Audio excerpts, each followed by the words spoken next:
What is up, everyone? In this video, we're gonna talk about the newest leak that Genshin Impact has dropped on Twitter, of course. Right now, we are streaming on twitch.tv/Tenha TV. I am always live every freaking day. I'm hoping to see you guys here.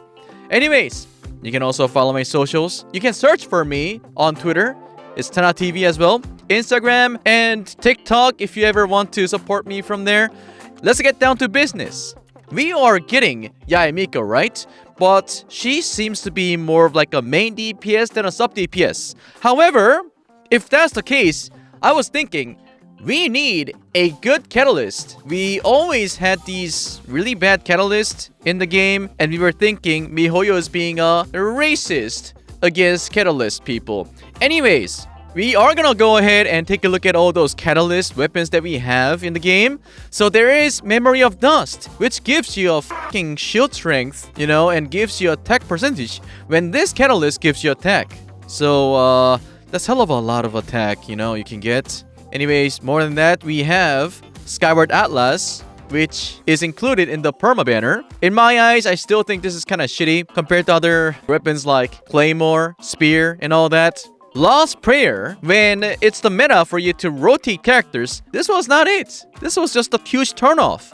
Increases movement speed by 10%. What? We use this so that we can roll around with Klee, which was kind of cringe in my eyes as well. And the latest catalyst we got was for Kokomi, this fucking purple donut. Anyways, we are finally getting another purple weapon called Kagura's Variety. The option for this weapon is going to be critical damage, which is, in my eyes, pretty good. 66.2% critical damage, and base attack 608, compared to weapons like Solar Pearl, which you can get for free, well, in exchange of money.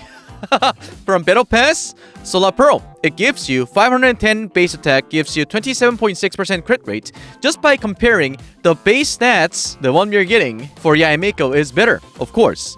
But is it really worth it for us to spend money for it? Because when we are talking about 5-star weapon that we want, we usually have to spend, in worst case scenario, we have to spend like $300.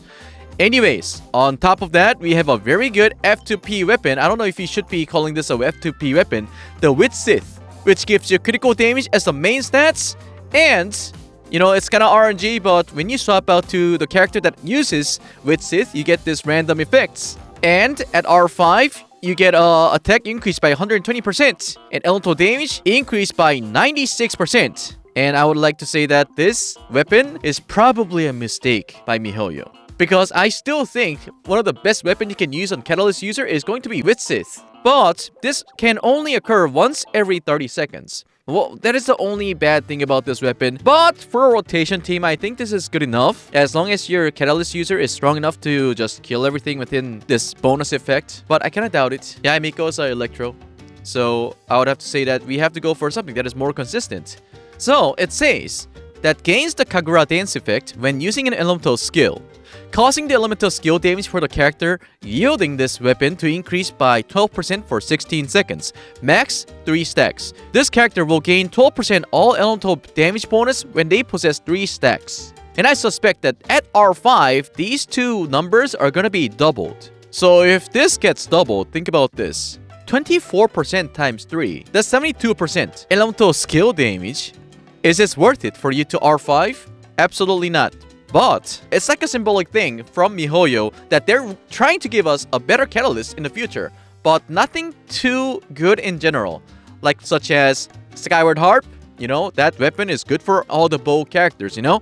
And, you know, Jade Cutter, which can be used by all the sword users. And this is what we need for the weapon, right? Spectre, the Wolf, and the Mask. And let us see if we can farm for those today. And obviously we can, because today's Sunday for Asia. If you're watching this on Sunday in your time zone, if you have any plans to pull for that weapon, you're gonna have to make sure you farm for this mask, okay? And then let's talk about what artifact set would be good for Yae Miko.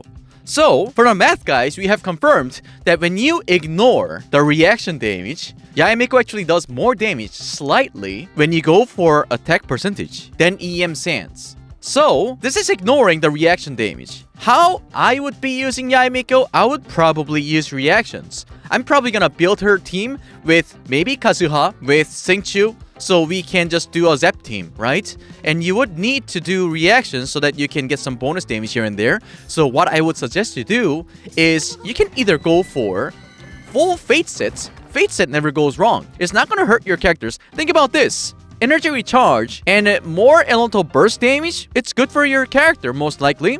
But a lot of the people are saying that 2-piece Fury plus 2-piece Attack Set, which is equivalent to Gladiator or Shime. Those are going to be the best piece. But I am going to go for Fate Set. In the meanwhile, we can also get a chance to get some nice Shime set, you know? This domain is like the best of best. So I'll take you guys into my artifact farming session and see if we can by any chance build Yae Miko, okay? I would really love to go for a Thundering Fury set, but, you know, Yae Miko is a new character, and it doesn't make sense in my eyes that Genshin Impact would allow us to kind of stay with that old artifact set, you know? A lot of the new characters that came out in Inazuma, their best-in-slot artifacts were not so old artifact friendly. So I'm suspecting that they might come up with a better artifact set for Yae Miko in the future, right? So let's go ahead and farm for this domain.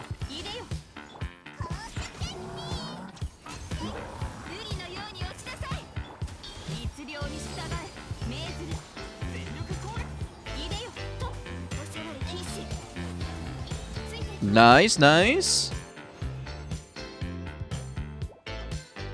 So, nothing good from the set that we just got. And yes, if you do farm for Thundering Fury set, it is like when you're farming for Crimson Witch set. It makes you really salty if you get the best artifact set on your either Thunder Soother set or Lava Walker, you know? It's dumb. It's really dumb.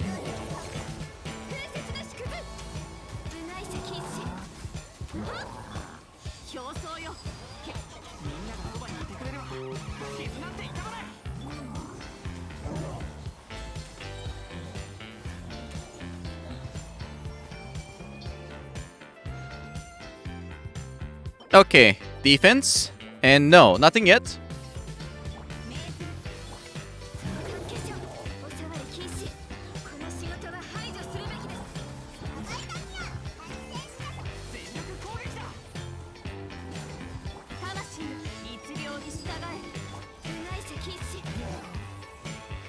Very smooth.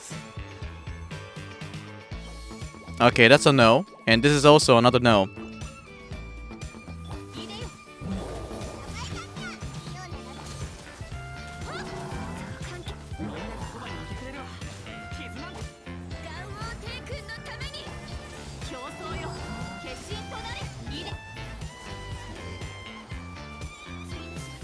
Alright, speed running this artifact domain. Let's go, get me something good for this video.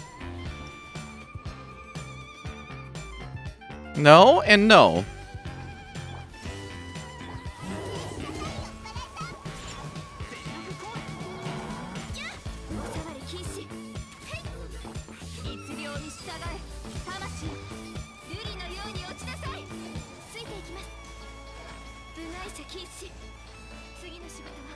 This is gonna be it. Never mind. Anyhow, we didn't get anything good for Yayamiko. She's gonna be in the game very soon, in a couple of days. We only have 1 day and 21 hours left in the banner, which means she's coming to town very soon, right? It's been a while since Yayamiko got introduced to the game, and we're finally getting her banner. Now, Mihoyo, where is the banner for Senora? You gotta make her to a playable character. I'm gonna spend all my money for that character, you know? She's gonna look badass. And maybe perhaps you can try to release like a very first duo element, perhaps? Anyhow, I hope you guys enjoyed this video, and I'll see you guys next time. Make sure you leave a like and subscribe to my channel. Adios!